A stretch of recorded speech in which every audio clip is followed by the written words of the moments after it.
I want to thank the Bristol Public Library for having me, and I'd also like to thank the Bristol Historical Association as well. So it gives me great joy to be here tonight. When I originally heard that I was going to be speaking after the eclipse, I sort of thought, that's kind of a tough act to follow.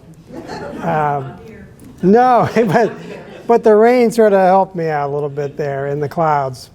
I was reminded of my brother when he went to speak at his kids' school for a parent, you know, when the parents come in and talk about what they do for a living.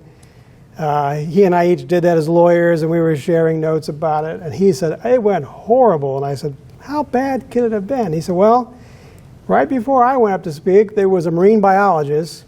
And then right after me, there was a Navy pilot. So the kids were not as interested in being a lawyer. But again, thank you very much. I guess I'll begin by remembering my pointers over here. I have a couple slides, and these slides are just to give you a little bit of idea of what it looked like when these men took this journey. They kind of give it put everything in a nutshell. Let me backtrack and show you. What you can see here is this is basically the trip that these guys took, and I'll get to the guys in a second. But if you look, you'll see they began in Pittsburgh, Pennsylvania, and they meandered their way south with the goal of getting to the Grove Park Inn in Asheville, North Carolina. The red, and I had to have a map in my book because I'm a big believer in maps. I love maps. I love books of maps. So I asked an artist to help me out with this. So the red line represents when the whole group was together, and the blue line is when they kind of were dispersed, and I'll get to that as well in a minute.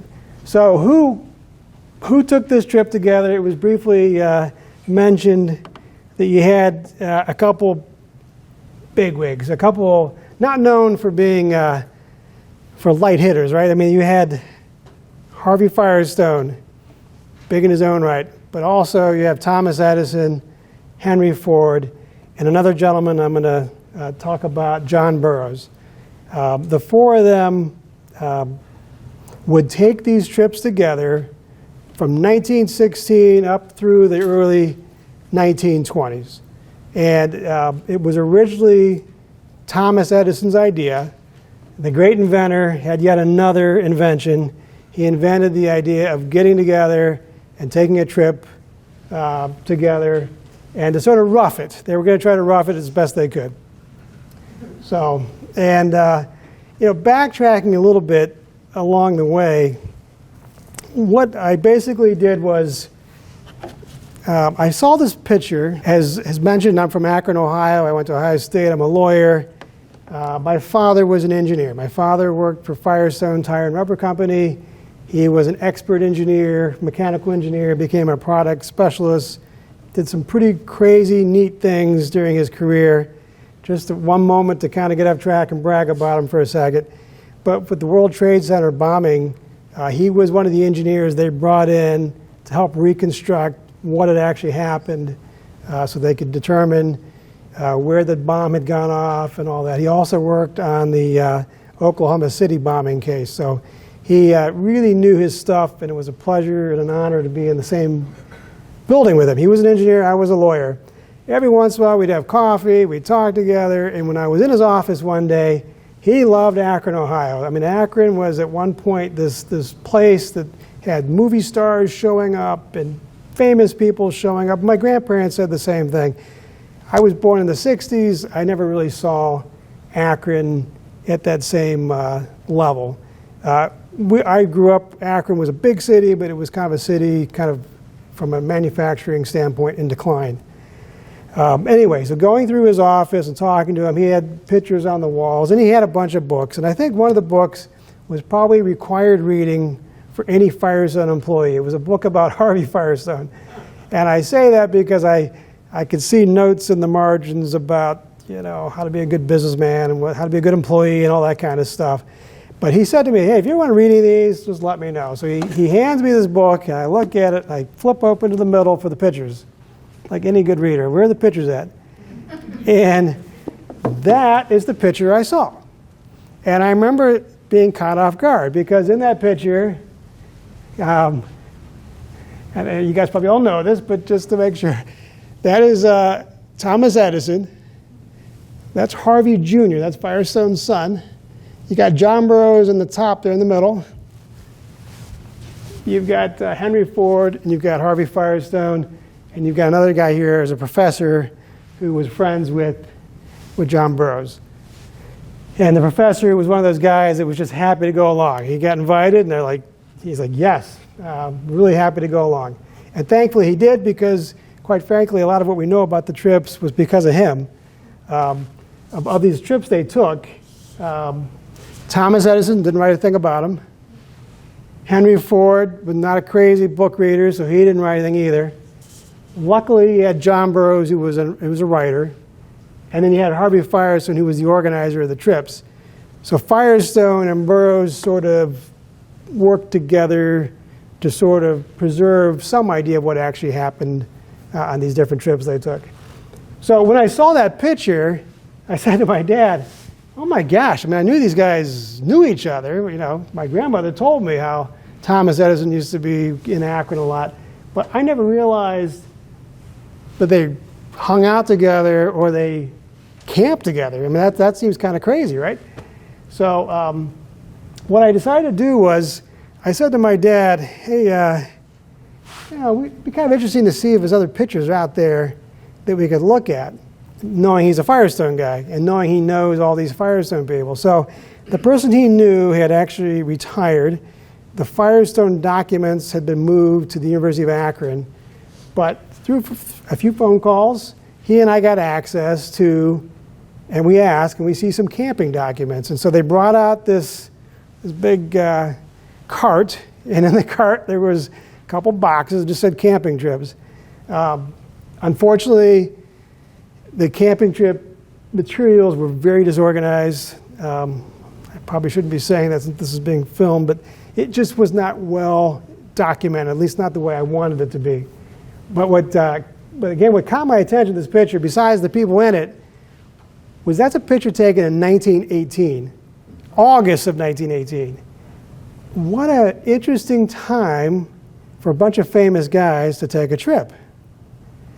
August 1918, what do we have? Well, we got two gigantic events that are literally going to change the world. And not only that, it's going to create what I believe to be the American century, because following 1918, that's when the United States really begins to gain momentum and become the powerhouse that it is.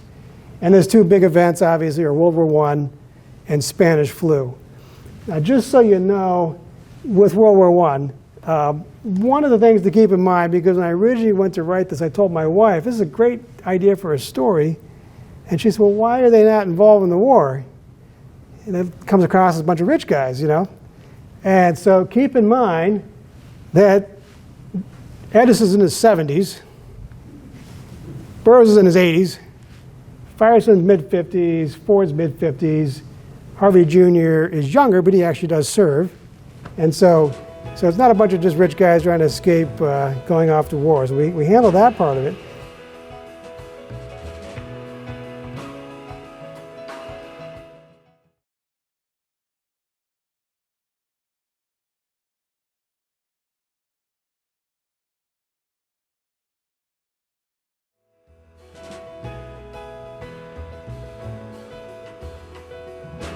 The other part that I was interested in is where exactly are they at? So the whole idea of my book is based on that picture there.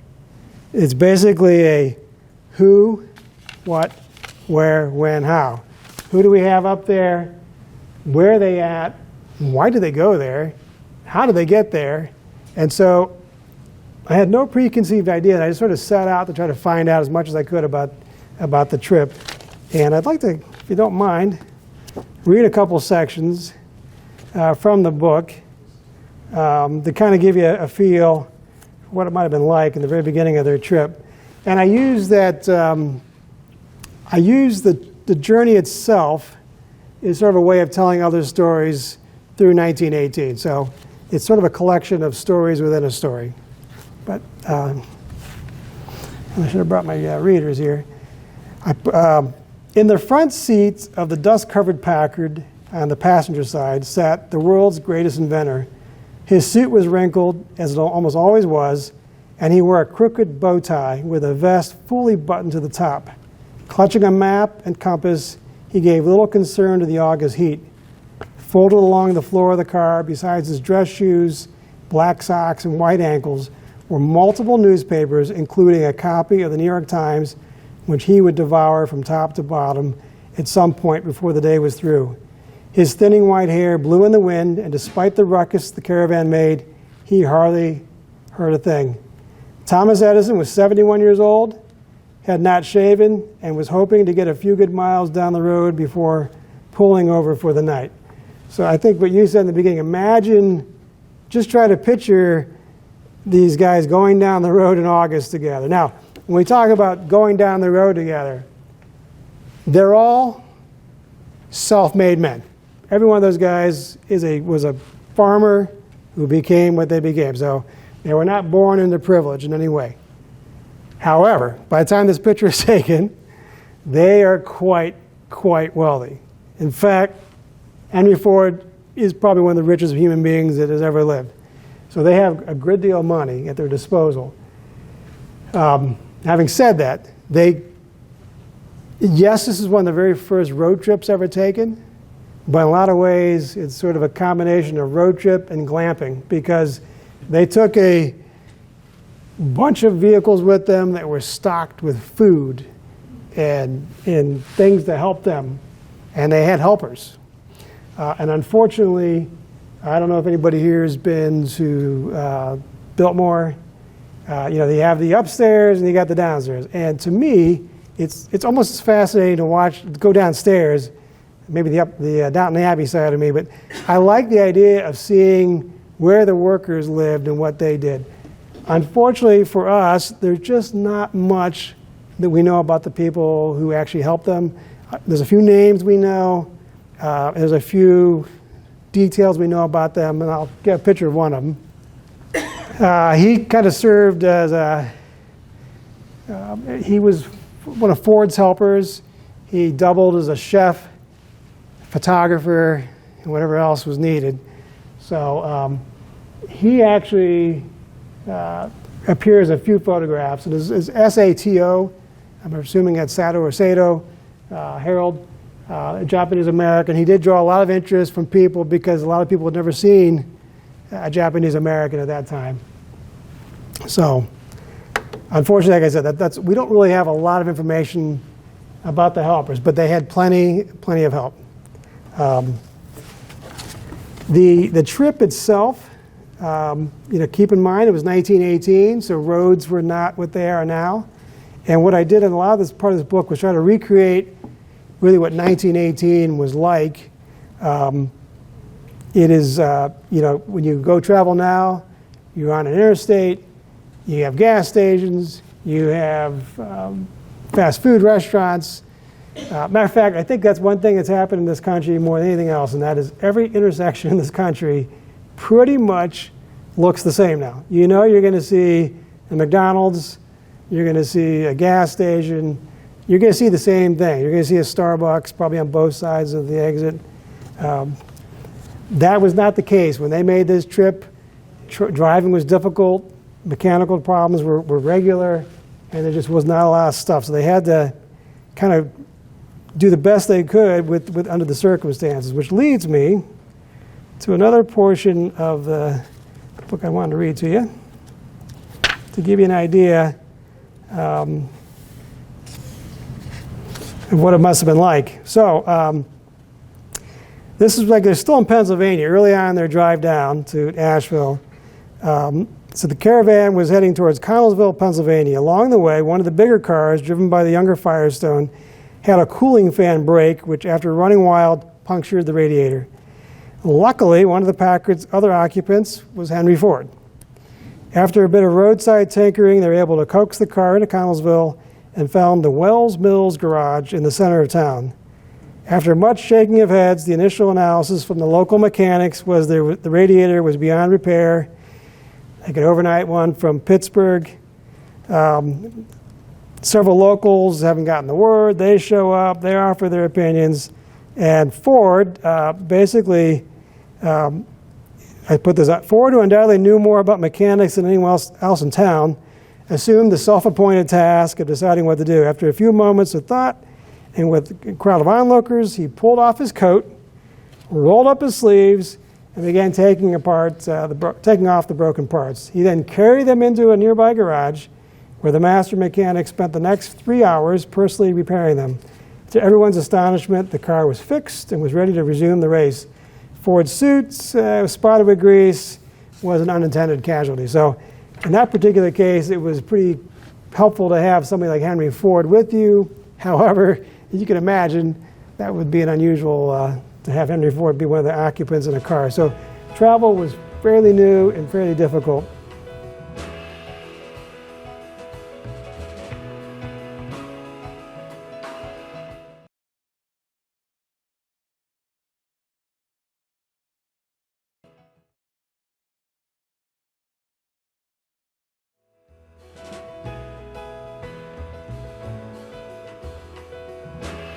One of the things I also liked in reading this, maybe it's my own personal, I'm always amazed at how connected everything is, just from generation to generation. And one of the people in the trip is John Burroughs.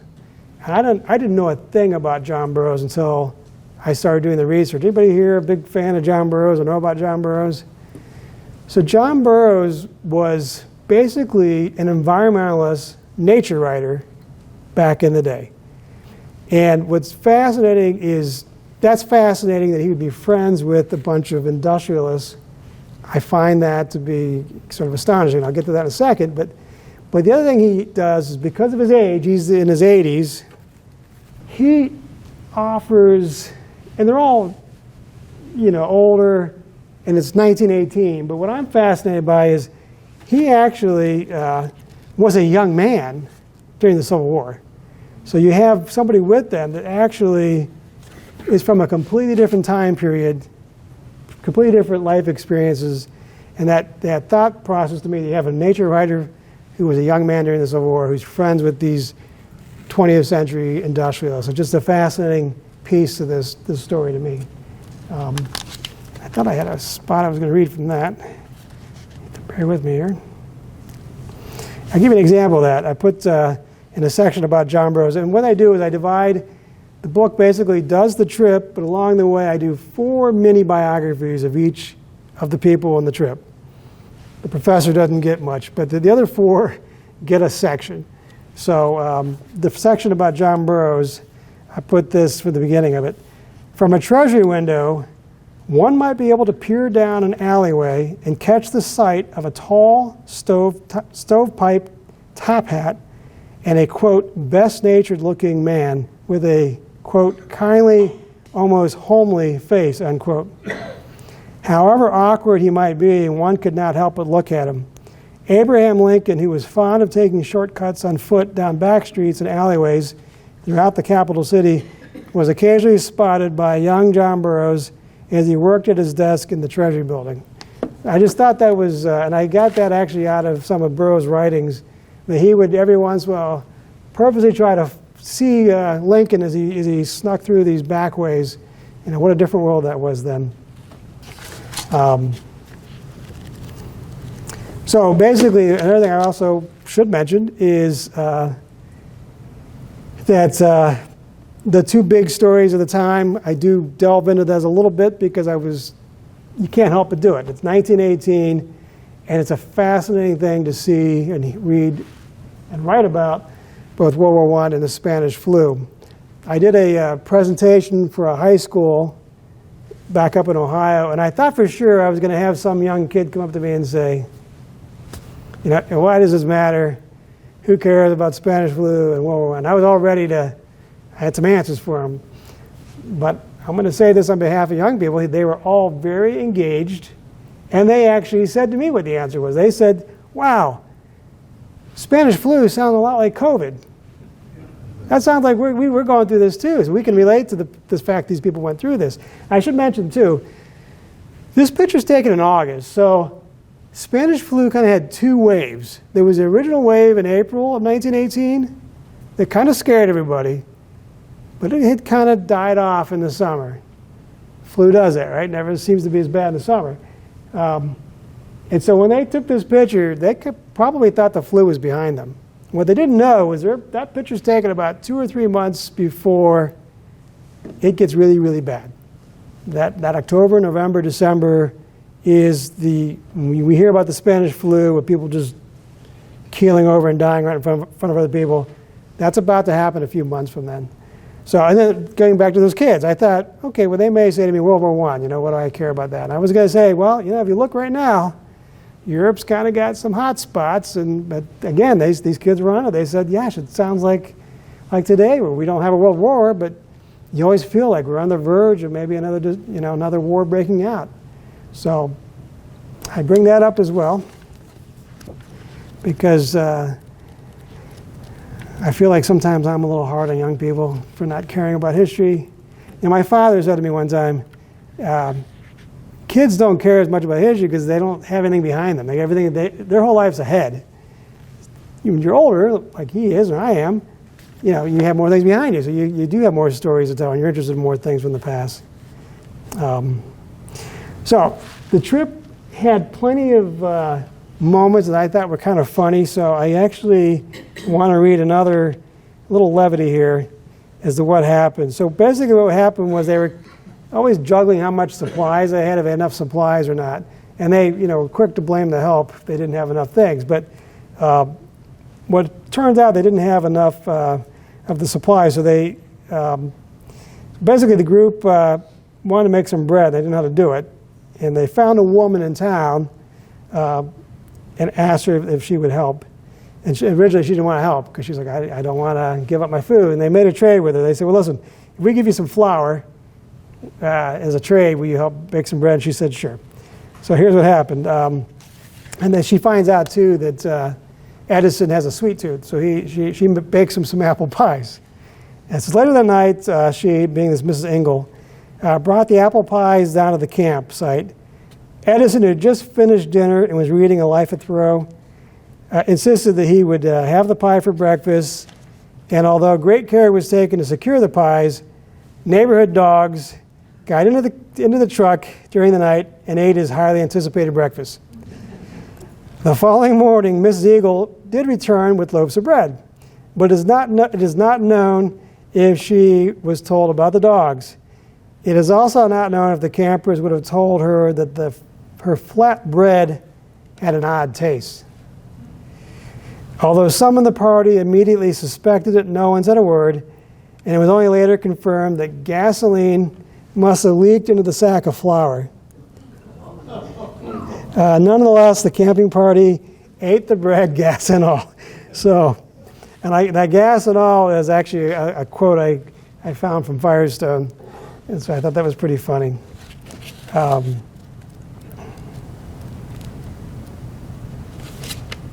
Any questions before I just keep rambling on here?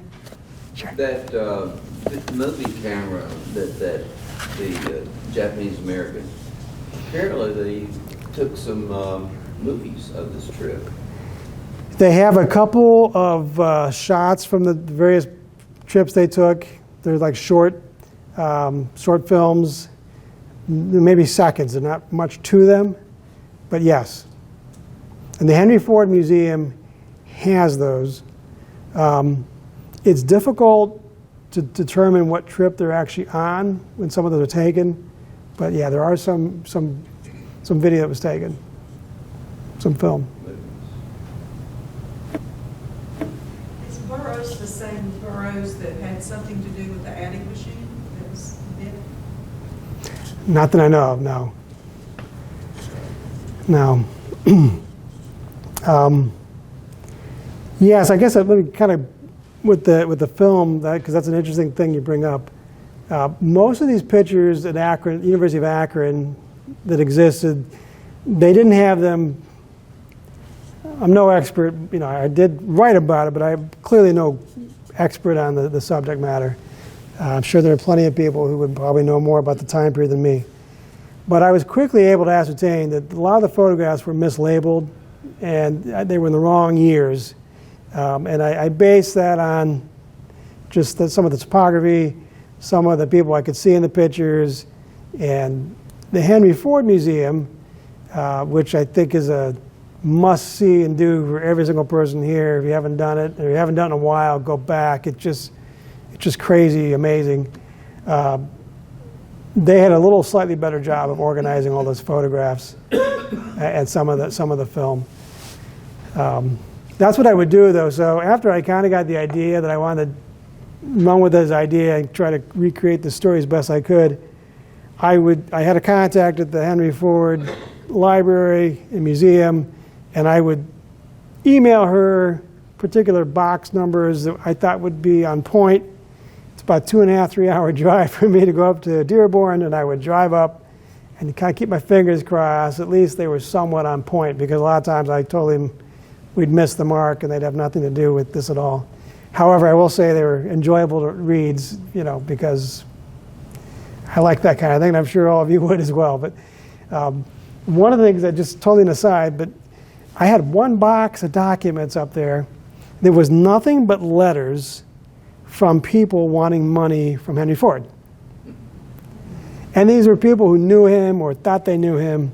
And then it was just kind of funny to read their rationale for why he should give them money, And then he had some of the written responses were also in that same box. But I got a kick out of that, because that doesn't matter when you live or how much you have. In his case, they figured he had enough to spare, because everybody in the world was asking him for some donation or another.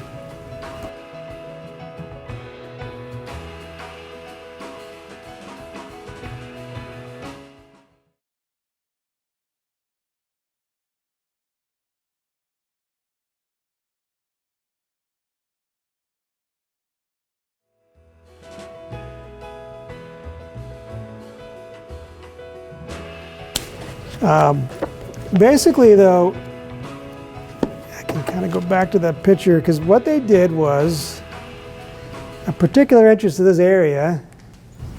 If you look here, I had my artists make little tents where they actually did the spots. And quite frankly, they often found themselves in inns. When looking at all the trips together, Henry Ford and Thomas Edison really subscribed to the roughing it ideal. They were going to camp, no matter what. Firestone was a little more likely to want to see if they might be able to get a room at the inn. He also later on was known to sort of sneak off for a shower and a shave. One part along that line, too, was that when they were at up in West Virginia, they had come down, and I can't find it all of a sudden. They had stopped at White Sulphur Spring. They stopped at Greenbrier. They stopped to get cleaned up. And there was some discussion about maybe we should just all stay at the Greenbrier tonight, And Edison and Ford were like, no, we're going to go set up camp. We're going to, Firestone, the senior, took the opportunity to get cleaned up a little bit. Harvey Jr. decided to go back, meet some friends, play some cards, have a few drinks at the Greenbrier. So, yes, they took this long camping trip, but they didn't always camp. They found themselves at several different inns along the way. The main inn we knew they were going to get to, because that was their destination, was the Grove Park Inn, which I don't know if anybody's been there before, but yeah, I mean, it's kind of a famous, it's not as famous as the Biltmore, obviously, but it's a famous inn. And going back to the original picture of why are they doing this? And that's the title of the book, is A Chance to Breathe, because I began to realize that part of the story is really travel itself, and really the idea of vacationing itself. And then I kind of got fascinated with, okay, it's 1918, these guys are trying to get away for a little while, but why are people always just trying to get away for a little while? What's the motive in our wanting to do that? And so that is also part of the storyline, and that led to a discovery of this region, especially the mountains of North Carolina. It's where a lot of people did go to recuperate, to be well. If they had disease, they'd go there seeking some cure. I mean, that basically became, at some point, travel became a way of bettering yourself or being more healthy. So, trying to think if there's anything else on that I'd like to show you. But so by the time they get down and the reason why they're different colors again, by the time they get down to Asheville, and again, another inn, they're staying there. Burroughs at that point is wiped out. He's had enough. He just can't do it anymore. He basically takes a train back with the professor. The two of them go back by train, and leaving the other group. So the smaller group makes the blue line back up towards home. And I don't spend as much time on that part of the story because they're not all together, but that is also part of the story, the return journey. They originally did it all guys, guy trip only, but they had sons, and eventually they invited more sons, and ultimately they did invite their wives. So at the very end of these trips, it was more of a family affair. They're bringing wives along with them. They traveled and met many great people along the way. Matter of fact, in the 1920s trip, they actually had a president, President Harding, actually went with them for part of the trip. He apparently enjoyed Harvey Firestone. Harvey Sr. was a big horse guy, really good with horses, had raised horses. Harding took a liking to the horse that was with him, and so Firestone gave Harding his horse as a gift following the trip. They also, on a later trip, met Coolidge. They went up and met Coolidge when he was president at one point. So,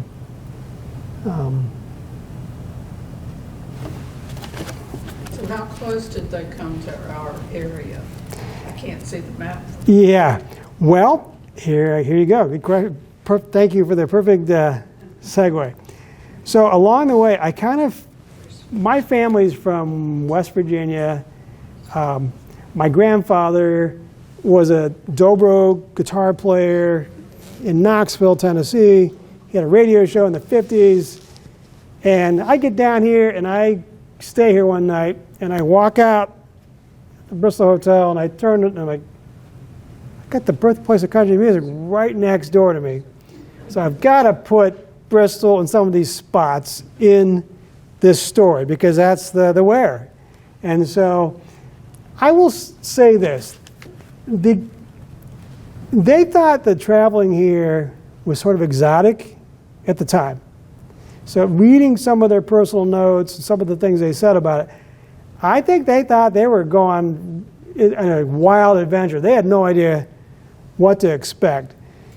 And what I noticed is, and what I had happen to me as well, is you come to appreciate the areas they went so much, and they did too. By the end, they really fell for the people they met and the places they went. So much so that of all the trips they ever took, they always said this 1918 trip was by far their favorite. A couple reasons for that was the people. It was the time they were all together as well. That might have been part of it as well. But I think it was really the people because in their notes, they continue to write about meeting such friendly, wonderful people along the way. They were really caught off guard by Southern hospitality, I think is what happened. So, going back to your question, they had kind of roughed it and then gotten themselves together back at the Greenbrier and then had to go through another rough patch again. So when they get there, they did come right through Bristol. And at the time, Bristol was one of the bigger places they had been along the way. So, let me read this. It's after arriving in Bristol, a fair-sized town even in 1918, the disjointed party, they always had trouble too keeping track of where they all were too. Somebody would have a mechanical problem and they'd motor on by them, or somebody would get disconnected, they'd go the wrong way. So they're always trying to reconnect. So they get to Bristol, and I'll just read it from here.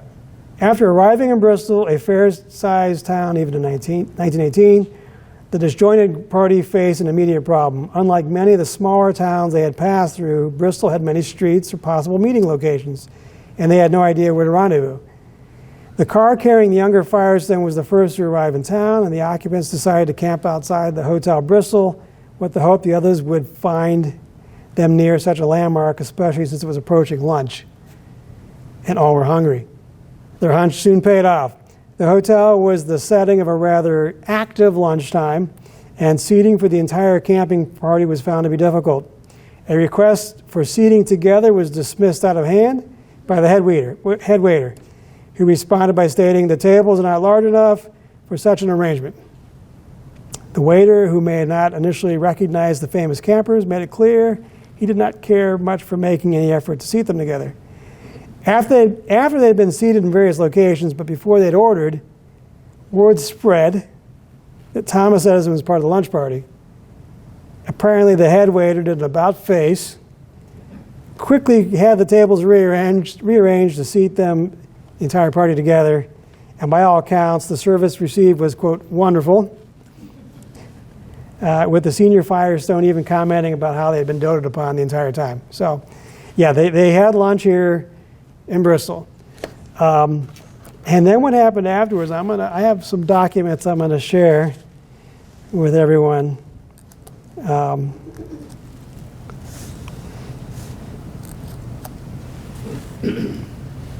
There was a local agent here, too, the Firestone agent named Charles J. Harkrader. So, yeah, and I'd love to hear from you guys more about him specifically, because That building right there, that was his service station. right over here. Yeah. Okay. So I have some letters he wrote to Firestone saying, "Hey, I was the local Firestone distributor, and I gave you guys some tires, and you kind of owe me for that. Where's my money?" And him and Firestone did a little back and forth, and Firestone eventually said, "Here's your money, but the reason I delayed was I wanted to send you all these pictures we had taken, probably right over there then." Well, yeah, that was later. Okay. They had something off Cumberland Street near the hotel. Okay, I got Which is you. another hotel, by the way. It's not that one. Right, yeah. Yeah, so I thought that was kind of fascinating. I have some of the letters there. And this part here, I think, is really, really neat. It says, after returning, I'm going to just read from the book here. After returning to the hotel, many other locals had joined the festivities, including a Mr. W.H. Cox. I feel like you're going to know him too. A leading merchant who insisted that the party stop by his farm, and Firestone referred to it as Maplehurst, I'm not sure if it was or not, on their way out of town. The senior Firestone accepted the invitation on behalf of the travelers, at which point Cox phoned his wife and was heard to say, "Sarah, dear, I'm going to have some very distinguished guests, Mr. Edison, Mr. Ford, Mr. Burroughs. They'll be out there in a few minutes. Can you have everything all primed up? They want some milk, apples, etc." That's what it was said that he said to them on the phone. He then asked if it would be permissible for him to take the leading newspaper editor with him. And after being told it was totally agreeable to the party, Cox rode in one of the cars while the editor rode in another. When the party arrived at the farm, which was about 10 miles outside of Bristol, and described by Firestone or Burroughs, one of the two, as a very fine place, Mrs. Cox would not come outside. Mr. Cox managed to get his daughters outside to meet the entourage, but his wife would not venture out. Firestone and Ford, now this is one of those moments, try to picture this moment. Firestone and Ford asked if they could go inside, and after getting permission to do so, found the local merchant's wife baking in the kitchen. Sarah believed her husband had not given her enough notice to properly dress for such an introduction. When Ford and Firestone insisted she must come outside and meet Thomas Edison, she was only persuaded to do so if they would wait 5 minutes for her to change her clothes. After running upstairs, Mrs. Cox eventually emerged outside wearing her finest Sunday dress, perfect for the pictures that were taken outside of the family farm, which, where those pictures are, I don't know. I mean, maybe that family still has those, but they were not in any of the collection I saw. So So getting back to your question, yes, they definitely were here in Bristol. They had lunch here. They were known here. They went out to somebody's farm and went inside the house, which I kind of found. I was trying to put myself in her shoes. Like, are you kidding me? Like, really? Now they're coming inside the house here, But there are moments like that happened all along the way too. Going back to one of the things that I was drawn to about the whole idea of the story too was that as they went further south, they went to Johnson City in Jonesboro, Tennessee, which is just down the road here, and they had the same thing happen there, where they just met people and they went to camp there, and they had set up for the night. And right when they set up all the tents, they see some headlights appear, and it's an entourage of people from Johnson City, Jonesboro area, out there to greet them with food, beverages, brought stuff with them. And they sit them down and end up having what they described as one of the best nights of the entire night, just talking to the wee hours of the night with these people. And they were kind of swapping stories and going back and forth. And then they described the fact that the next morning they came back with watermelons, like gave them 8 big watermelons to take on the road, but they decided, let's just have them all here together. And so they did that. So let me the pictures I included are the pictures I believe to be from the 1918 trip. There are a lot of pictures that to me may not be. I believe these are all from 1918, but I will not totally vouch for it. The ones in the book I believe are all to be from 1918, but that obviously you have them all seated there under a tent eating. They did the following year in 1919. Ford invented a big lazy Susan to put in the middle of the table so they could rotate while they're eating. And he just said he got a kick out of thinking about it. Picturing the guys fighting over which way to turn it.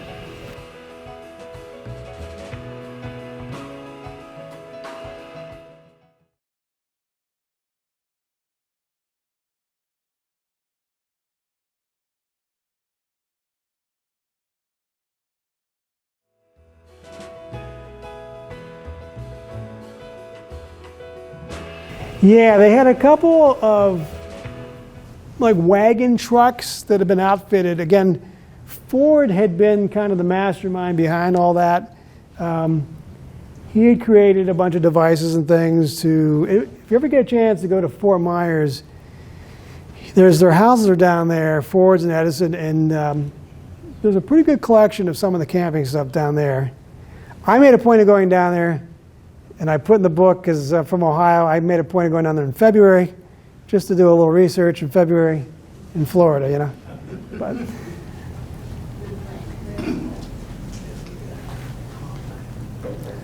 so that's the same thing. That picture I put on the cover of the book, and I believe that to be taken just outside of Jonesboro, Tennessee. If you see, there's a little number there. Yeah, a little. And so based on the numbers, it looked to me like it belonged at the same group. That's the obviously the 4 of them looking out. Another interesting thing is Henry Ford was running for senator at this time as well, just to throw another.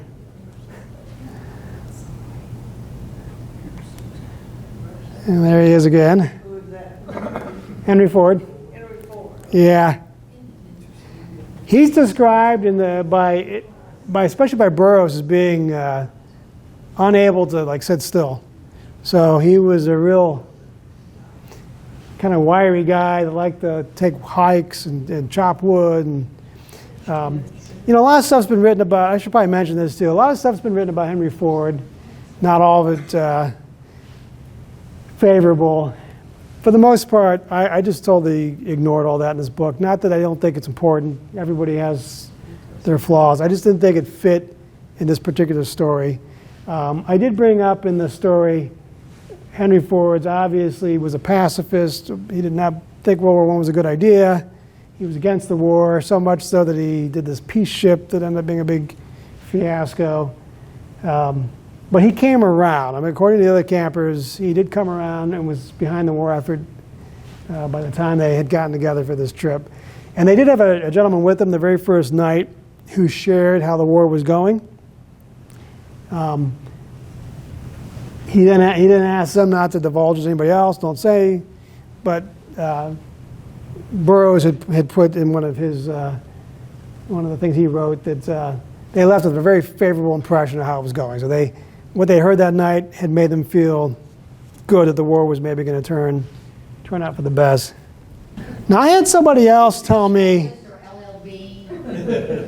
Yeah, I had somebody else tell me, well, no, they put those suits on just for the pictures, and I don't think that's the case, and here's why. These guys are fishing, right? And yeah, he rolled up his sleeves. He's still got a vest. Yeah. So that was the part that my dad and I got a real laugh out of that. We're like, the middle of August, they're wearing all these, just different world, right? Of course, they didn't have the same equipment back then for hiking, but. Yeah. That's the question. When they went to Maplehurst, did it say who was? There was Sarah and W.H. Cox. Was there anybody else listed? Just said Sarah and the children. Well, that was Governor Cox's house in Maplehurst, and that was his dad, John I. Cox. So he was the former governor of Tennessee. Okay. And that was his house, Maplehurst. And maybe by 1918, his son had, but he was still living. Okay. I just Yeah. ran across. No, I don't know any of the detail of it. That's all I knew is. And the house is still there. It was wow. on sale recently. It's 1 block from Bristol Motor Speedway. Oh gosh. Beautiful house. Wow. Well, I was going to share this. I guess I could pass it around, but I have. I'll start with you. This is, I'll start over here. But that is the letter that I was able to get.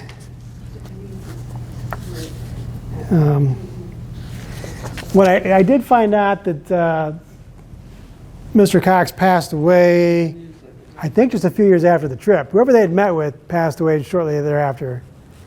I want to say like early 19...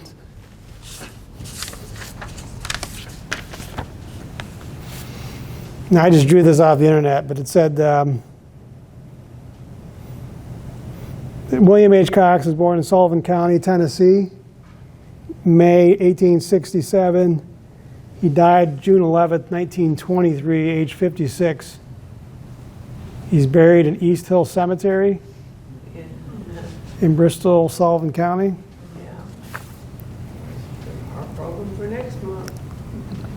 What's that? It's going to be our program for next month, East Hill Cemetery. Oh, wow. Very famous people were buried there. It's just right up the street, beyond the sign. Okay, really cool. Maybe I'll come back.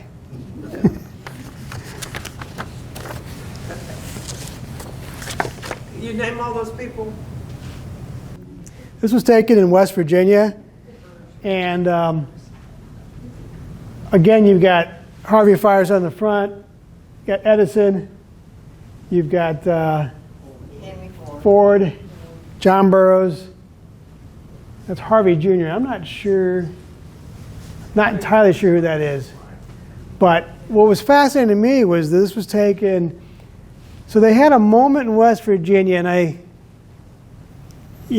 some of the stuff I sort of went off on tangents, I suppose, but they had one moment one night where things got a little dicey.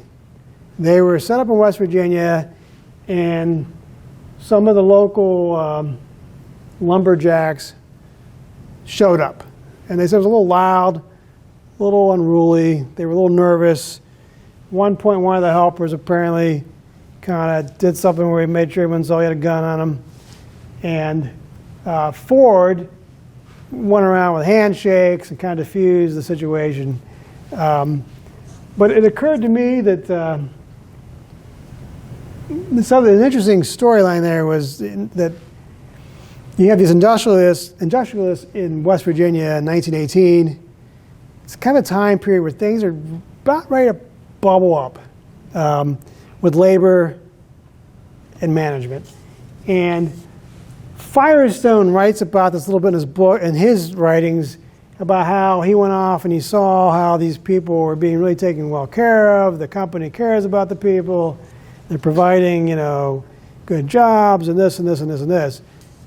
And then when you read it from the other side, these are coal towns. These are basically, the company owns everything. They own, and so you're going to have some major strife just in a few years. So I found that picture to be really sort of a foreshadowing of what might happen, because you've got a train, an engine that's going to be taking coal and timber out of West Virginia, and these guys are posing by it. And actually, the guys they almost got into a fight with the night before were the ones that actually invited them down and took the picture with them. So they made peace, but I kind of felt like there was sort of a sign of things to come in this country as far as labor and management there. So, but it's a great picture. I love the picture.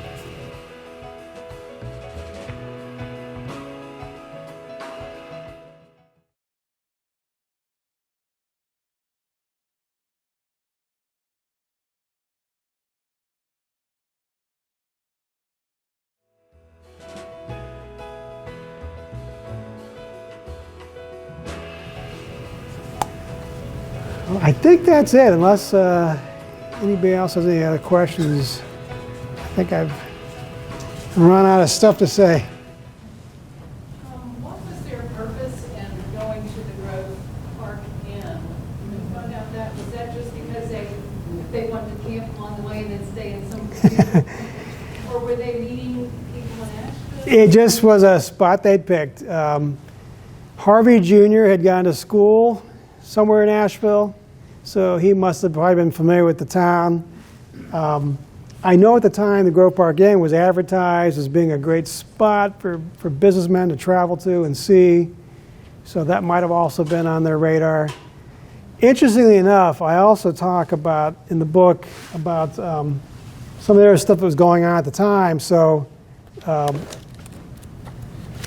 other big business people and big influential people from the time had been there just around the same time. They just barely missed seeing other people, especially regarding the Spanish flu, and some of the head doctors in the country had been down there. Had no idea that the Spanish flu was waiting for everybody, but so it was a destination spot at the time for executives. So was in Asheville, was there no interaction with George Vanderbilt, or was he Not that we know. too old by now, or? There is no known interaction they had with them. I kept thinking they must have gone by, at least seen it, and I know they had seen it on their own at different times, but I could find no record they actually went there together. I thought the same thing.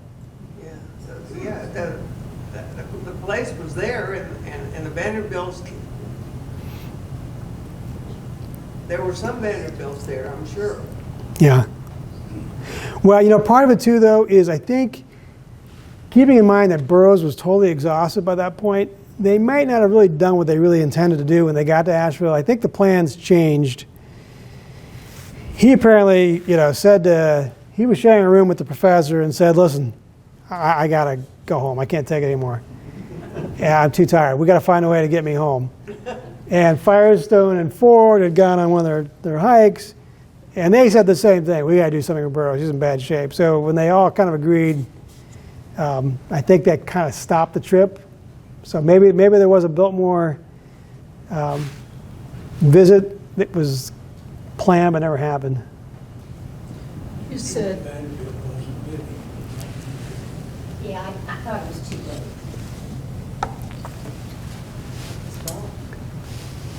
you said Burroughs was semi-environmentalist, or? Yeah, I'll just real quickly share one more story on that. Ford and Burroughs are kind of why they all became friends. When Ford invented the Model T, Burroughs hated it and wrote about it and said that thing is going to ruin the landscape. It's going to destroy everything. And Ford was a huge Burroughs fan. He actually had all of his books. Clara had given him all his writings because he was. They're both big birders. So Ford feels really offended by that and writes John Burroughs a letter and says, "Hey, I think you've missed the mark here. This is not something to destroy nature. This is something to help you go out and see nature. And just to kind of win you over, I'm going to give you a Model T with my letter." So Burroughs apparently took to the Model T. Apparently wrecked it a few times. Actually managed to run it into the side of a barn. But eventually agreed with Ford on that. One more thing too, just real quick, I'm sorry. But I'm also fascinated by the fact that Ford goes and works for Edison to learn more about electricity because he realizes that's the weakness in his knowledge. When they finally meet, Edison basically talks Ford out of the electric car. He basically says to Ford, "You've got the right idea there. Combustion engine's the answer. Electric car won't work." So that same discussion we were having today, they have then. To me, that's fascinating as well. So. Anybody have any other questions? Thank you, James. Thank you.